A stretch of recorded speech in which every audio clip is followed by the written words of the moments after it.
Welcome to the Human Capital Innovations Podcast. We're your source for personal, professional, and organizational growth and development, where we share original research, explore industry trends, and interview executives and thought leaders from across the globe. We hope you join us often for practitioner-oriented content around all things related to leadership, HR, talent management, organizational development, and change management. Maximize your personal and organizational potential with Human Capital Innovations Podcast.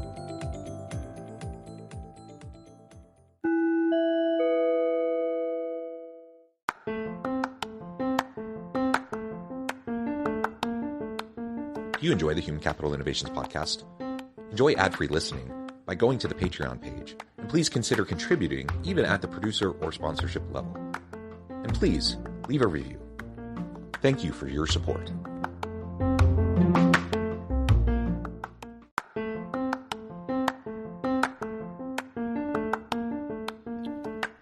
Welcome to the Human Capital Innovations Podcast.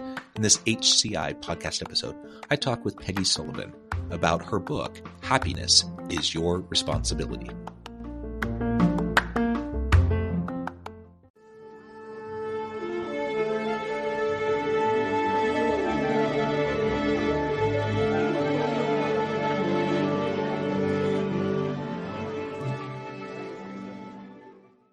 Peggy Sullivan, welcome to the Human Capital Innovations Podcast. So great to be here. Thank you. It is a pleasure to be with you. You're joining us from the Palm Beach area today. I'm south of Salt Lake City in Utah. And today we're going to be talking about your recent book, Happiness is Your Responsibility. And we'll also be getting into some time management types of topics in relation to your new forthcoming book that will be coming out soon. As we get started, I wanted to share Peggy's bio with everybody. Peggy Sullivan is a women's leadership speaker, mindset expert, and founder of the nonprofit organization She Can. She is also the author of the book, Happiness is Your Responsibility. She is a strong advocate utilizing the power of happiness to achieve personal and professional success. She has won numerous awards and honors, including the 2019 Women in Leadership Award from New York State. Peggy has also been featured in Forbes, Women, Fox, and ABC Radio, and has presented and consulted worldwide for organizations such as Bank of America, Blue Cross Blue Shield, Ingram Micro, and Woman Up conferences. So Peggy, it's a pleasure to have you. Anything else you would like to share with me or my audience by way of your background or personal context before we dive on in? No, let's dive in. Very good. So why don't we start with you just telling us a little bit about the origin story behind the book? I always like to hear how they come to be, why this book, why now, and why the new book that you're working on. Why is it important for us to be talking about these topics? That's a great question, and one I have huge passion around. My name is Peggy Sullivan, and I am a recovering addict. Like all addictions, my addiction has cost me dearly. It destroyed my first marriage. It ruined many a job. And it also destroyed my personal and professional health on so many occasions. And you may be wondering, what am I addicted to? Because really, I have to say I am an addict because we just get really, really good at controlling our desires. We never really get cured. My addiction was and is to busyness. Eat, work, sleep, repeat. Busyness is an addiction that really plagues almost all of Americans. I've been doing research over the last 10 years, and 75% of Americans are over the top busy and don't have time for what's important. And 63% of them don't have time for basic things like self-care. For me, busyness is personal and it's an epidemic. And I have been working to help people get past busyness because I know for me, it's something that really deteriorated the quality of my life. Yeah, and I think it's largely a cultural thing in the West, isn't it? I think that's something that most people really struggle with. We have this narrative that to be happy and successful is to be busy and to constantly do more. And while certainly I'm an advocate for, working on yourself, developing on yourself, delayed gratification so that you can invest now in, outcomes in the future and all those sorts of things. And so, laying around and doing nothing all day is not what I would suggest for anybody. But that's not the problem most people have. Most people have the opposite problem, where we're just running nonstop, and running ourselves ragged. We're not doing the basic things to take care of ourselves mentally and physically, to foster, the healthy relationships that are going to be important to us in the long run. And ultimately, we burn out. You just can't keep up that pace, and you can't run on all cylinders all the time and be successful. You just can't. And I think many people have convinced themselves that they can, but they've lost sight of what it's like to truly be able to pause and recharge and attack challenges from a fresh place, because it's been so long since they've been able to do it. I couldn't agree with you more. And I have really been spending a lot of time trying to understand why we do it, because it's self-induced many times. And really the reality is that it is a status symbol. In today's day and age, I did a social experiment and I asked a couple of hundred people how they were doing, with every expectation that people would tell me how their physical and mental being was. But nobody said that. 94% said, I'm so busy. And I do think it's fashionable to be busy. You think about that doctor you want to get into. He must be really good. He's really busy. I can't see him for 6 months. Or even personal choices you make. I've had a toothache. Why am I not going to the dentist? Well, I'm too busy. It's not a priority. So it definitely is cultural, and it definitely is something that we bring on ourselves. But there is a way out. There is a way to make more conscious, intentional decisions. And I'm here to tell you, and it took me, I'm 64 years old. It took me probably 60 years to figure this all out. And I've worked with a lot of people to help them get off the busy treadmill, but it is possible. It is. And when you do, there's quality of life waiting for you, which is so much bigger than bright, shiny things we tend to chase.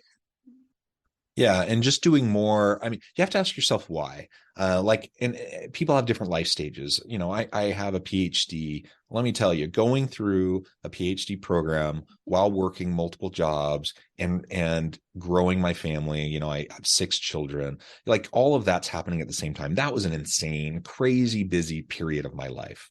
And I'm glad I hunkered down. I'm glad I did it. I'm glad, my wife and I were able to get through it. And she also has a doctorate, so we were in that mode of life for a long time. And I'm glad we got through it. And that has provided the opportunity for us to do what we do today. So that's great. Right. And I am a believer that, there are sacrifices that need to be made, so that you can do, what you're passionate about. But that said, I can't imagine having continued with that kind of hectic pace for forever. I think it would have been incredibly unhealthy. I don't think it would have been sustainable. And I wouldn't be able to do the vast majority of the cool, creative, fun things that I do today. I simply wouldn't be able to do had I maintained that kind of a lifestyle and that kind of a pace. Right. And I wouldn't be happy. And so, I think there's a clear connection between, these two books, your last book and the one you're currently working on around happiness, sure. and how we deal with our time and our overall busyness. Again, it's not the false dichotomy of you're either doing nothing or you're being super busy.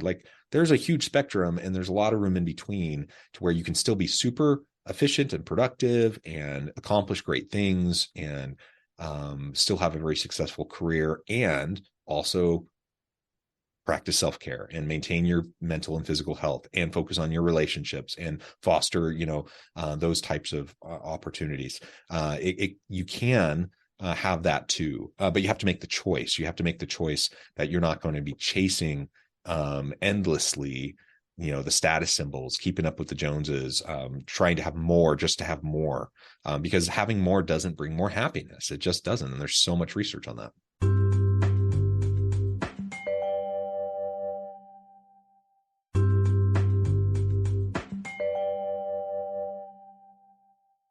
Yeah. And I think the other thing is we've become a society that just focuses in on multitasking. Multitasking is a strategy people use to get their work done. The reality is, when you multitask, it takes almost 3 times as long to get your work done, and it's riddled with mistakes. So I think we fool ourselves.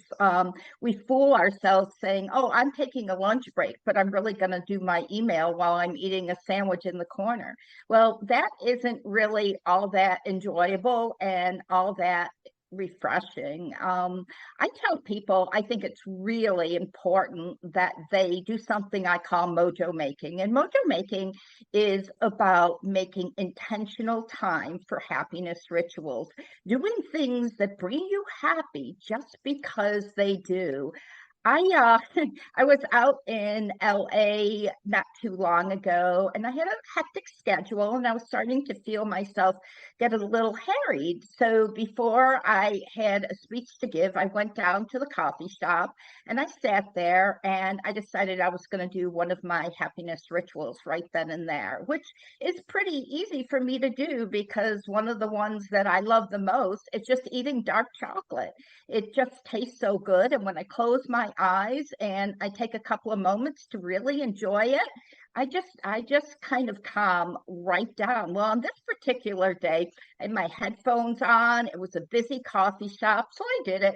I spent my 3 minutes eating my 3 pieces of dark chocolate, closed my eyes, open up my eyes, and I look around, and the whole cafe is like staring at me. I'm like, why are they couldn't have noticed my eyes were shut. And apparently I was so engrossed in the moment. I was moaning and enjoying my chocolate so much. This guy comes over to me and he says, well, that was the best Harry Met Sally orgasm I ever saw somebody imitate. And I'm like, it wasn't an imitation. The dark chocolate is really good stuff. It makes me feel really good. And you know, it's just such a small thing to carry around dark chocolate in your purse, or to do other things that make you happy. And I think people need to get into the regular scheduling of happiness rituals. We schedule everything else. Why don't we schedule them? Yeah, that's right. And those rituals can look so different for different people, right? And as you were describing eating the dark chocolate, you know, I'm thinking about the things that I do, and people who are longtime listeners to the podcast have probably heard me talk about them before. You know, walking my dogs is one of those happiness rituals for me. Doing tactile things like playing with Legos is something that I really enjoy, to just kind of reset my mind, kind of recenter myself in the moment. Take a little bit of time to take a break. It can be 10 or 15 minutes, but it makes a big difference for me. And I have a bunch of those things, right? Like, and I don't do all of them all the time, but I try to make sure that I'm doing some of them consistently every day, scattered throughout the day, so that I can have breaks, that I can take a moment to recharge, especially if I'm feeling flustered, or I'm feeling anxious, or I'm feeling frustrated, or whatever.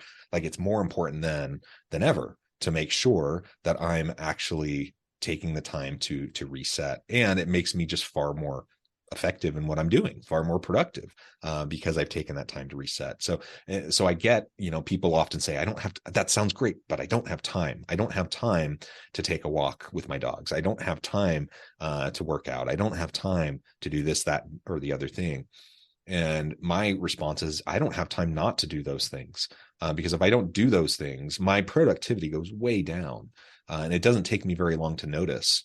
And I think that many people who've just gotten into the mode of just constantly going, running on all cylinders, they've forgotten oftentimes what it's like to be able to really unplug for a minute, recharge, take some deep breaths, like just do those basic things, so that you can reconnect and not only find some meaning and purpose and satisfaction in your work, even when you're doing stuff that maybe isn't super exciting, or maybe it's hard, or whatever, but to really to just recenter yourself, because we can get pulled in so many different directions in the modern world.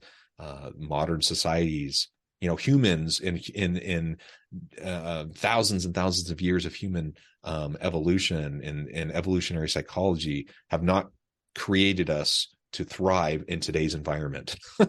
We weren't made to thrive this way. We need the types of rituals and the types of opportunities like you've been describing, or we're not going to maximize our potential and the potential of the people around us.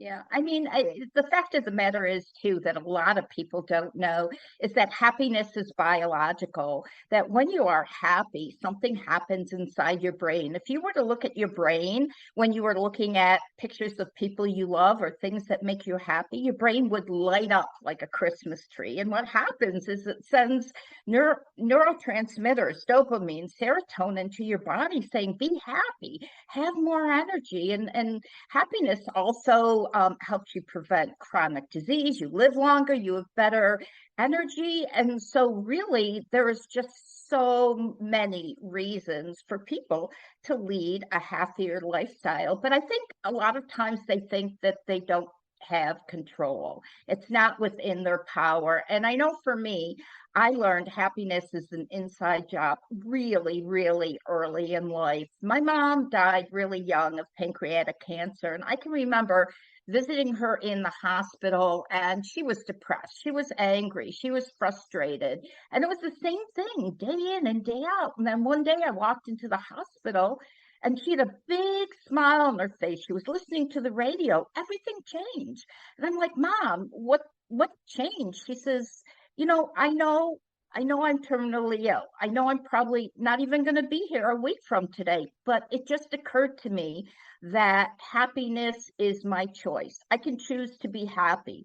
Do I want to die being angry and scared and mad at the world and unhappy? Or do I want to enjoy my last days on earth? And I have to tell you, that was a life-changing moment for me, because no matter what's going on, how much challenge I have in my life, I think about her. And if she could figure that out, we all have it in us. Yeah, I agree. I think we all have it in us. We all have that potential.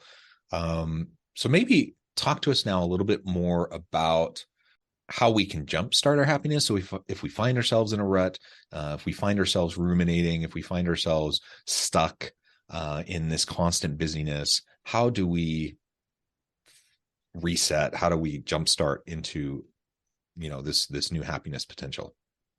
Yeah, I think there's lots of different ways, and you hit the nail on the head when you said it's personal for different people.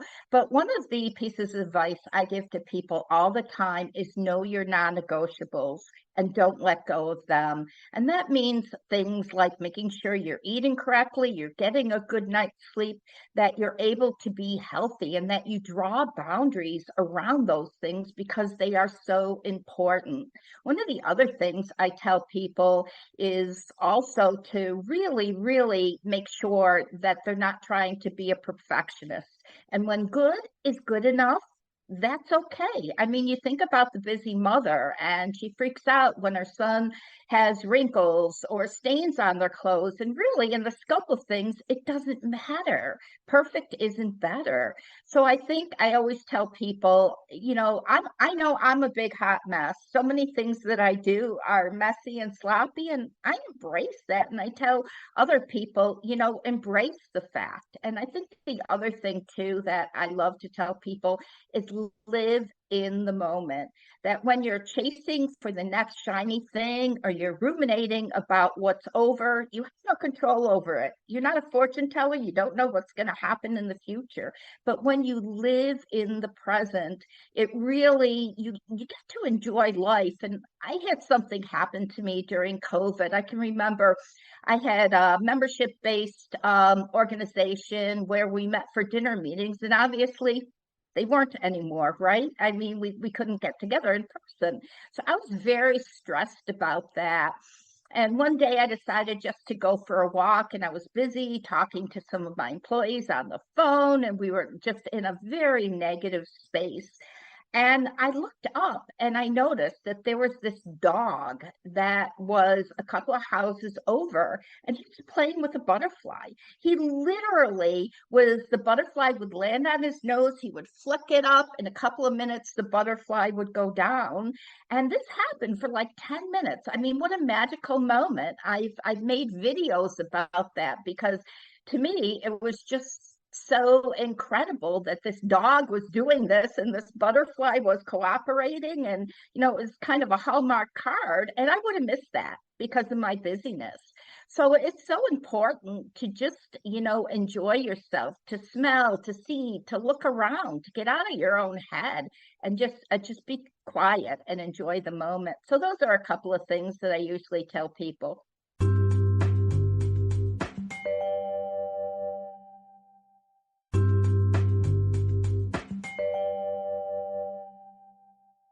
Yeah, and I think it's important to recognize, of course, this applies to us in our personal lives, but this applies to us in the workplace. And so if I'm leading a team at work, I need to be mindful about my own well-being, my own mental and physical health. I need to be mindful of my own happiness and the modeling that I'm doing for my team. And I need to make it a priority to foster job satisfaction, engagement, meaning, and purpose in my team, and give them an opportunity to do these same things. So if I'm the type of boss that's writing my people constantly, trying to like squeeze every last little ounce of productivity out of everyone all the time, people don't have an opportunity to take a lunch break. They don't feel like they can take days off. They feel like there's no work-life balance. They feel like they're constantly on and have to be at the beck and call of their leader. If that's my approach, I probably am not going to be getting the best out of my team, and I'm not going to be keeping my team for very long because they're going to be going somewhere else. And so as a leader, I need to be very mindful about this in fostering a really great culture amongst my team where we can be happy. And that doesn't mean we have to love everything we're doing all the time. Everyone has stuff in their jobs that they don't really like as much as other things. That's part of the deal. Like that's part of how we function as adults. And I don't think anyone expects to be doing what they love all the time, but we need to have enough of those things that we're interested in, passionate about, that we find meaning in, and we have to have opportunities to contribute in meaningful ways consistently. And if we don't, and if we have a boss that creates a toxic environment, we're not going to be happy. And when you're not happy, when you're not taking care of yourself, you're not going to be as productive. You're not going to have as much creativity and innovation. You're not going to drive as many good results for the team, for the organization, or to bring value to the market, which of course is going to hurt the organization. So it really is a no-brainer that we need to be focusing on this as leaders. Yeah, I think that's why you have so many things going on in the organizations. You have it hard to retain employees. You've got quiet quitting, the average employee not taking their vacation time, or people leaving the office because they feel as though my employer doesn't care on me. And the research that I've done, a lot of it has come down to employees feeling like they're spending their time in low value transactions, things that just don't matter. They want to be making a difference. They want to be getting things done. But when they're tied up in meetings where they have no voice, when they're focused on always on communications and interrupted every hour on the hour, it's just really hard. And what happens is they get to the end of their day and it's like, okay, now I can start to do my real job, right? I spent all this time doing all this other stuff. My boss told me to. I had all these meetings. I needed to cross-pollinate. All of that stuff happens, and it just leads to burnout and to total frustrations. I work with a lot of organizations on two things that I call the barometers. One is the busyness barometer, where it just really goes in there and understands how employees spend their time and what low value transactions are spending time doing. Because once you start to eliminate those, productivity goes way, way up. And the other thing that I found is that a lot of employees feel like their employers just don't care. They don't care about their value and what's important to them. And so it's also really important. I've got another barometer that I call the wellness, which really focuses in on mental health. and whether it feels like your employer cares about you and that your immediate boss takes the time and the energy to do things and to make you feel valued. And both of those things are so important. And that's why so many organizations are really struggling, with performance. Yes, it's tough times. Yes, the economy is tough. Yes, there are a lot of shortages going on, but we need to get back to the basics, taking care of our people. You take care of your people, they will take care of you.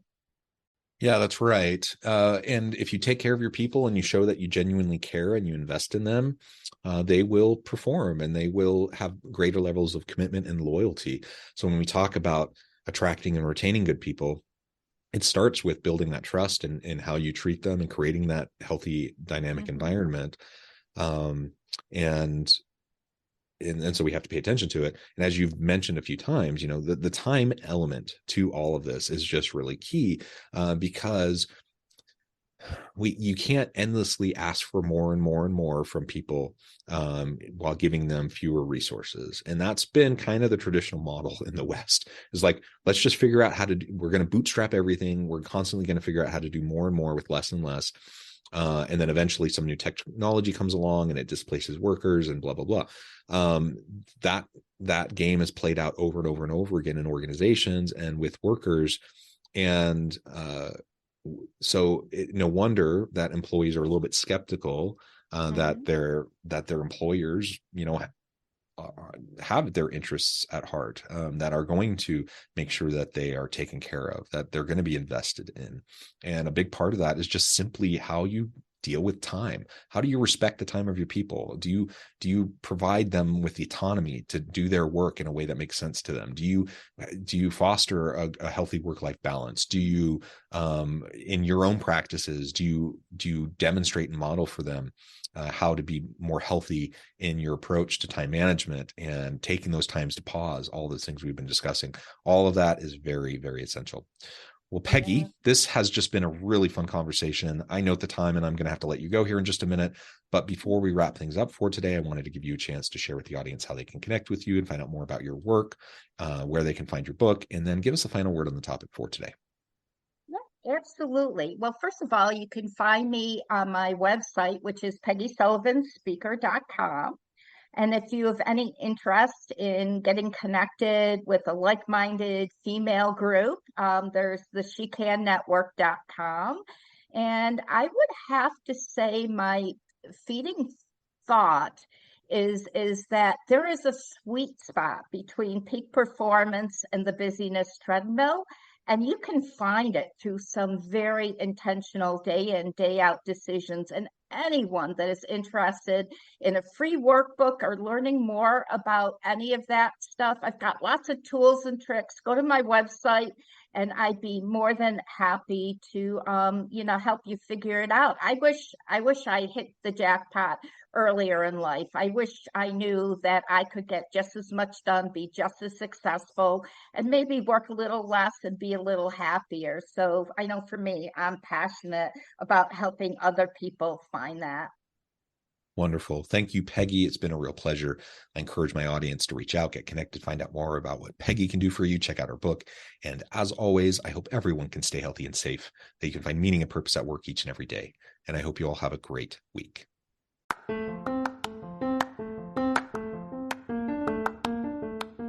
you enjoy the Human Capital Innovations podcast? Enjoy ad-free listening by going to the Patreon page. And please consider contributing even at the producer or sponsorship level. And please leave a review. Thank you for your support.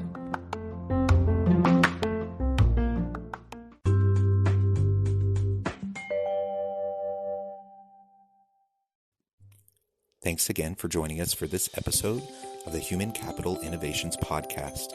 I hope you stay healthy and safe and that you have a great week.